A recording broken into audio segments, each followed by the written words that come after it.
Rasmi sasa bunge la Senate la DRC limeondoa kinga ya aliyekuwa rais wa nchi hiyo Joseph Kabila na hivyo kumtengenezea njia ya kufunguliwa mashtaka.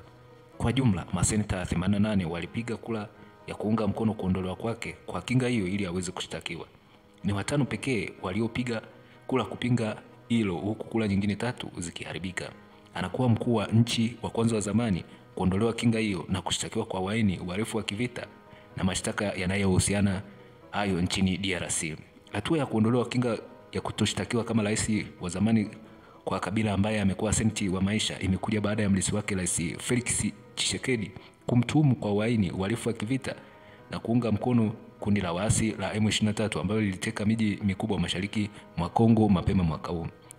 Joseph Kabila ambaye aliondoka nchini DRC mwaka 2023 hakufika mbele ya bunge la Seneti kujitetea kabla ya kura hiyo kupigwa. Lakini je, nini kinafuata na hatima yake kwa bwana Joseph Kabila kabla ya kuondolewa kinga hiyo?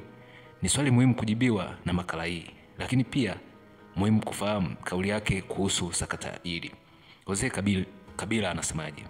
Kabla ya kufahamu ni nini kitakachofuata baada ya kuondolewa kinga kwa Joseph Kabila, ni vema tukaangalia binafsi amesema nini kuhusiana na hatua hii dhidi yake.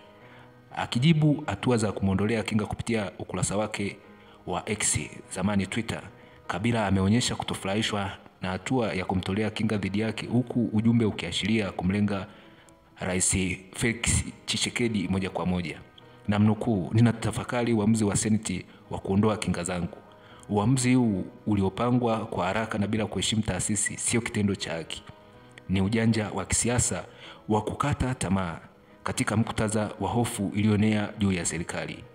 Aliongeza kuwa, "Sijawahi kukwepa majukumu yangu, sio kwa watu wala kabla ya historia. Sihitaji kinga ili kukabiliana na hali hiyo. Lakini wale walionilenga leo wanapaswa kuwa tayari kufikiria juu ya kile watakachokisema kesho. Kwa sababu nchi hii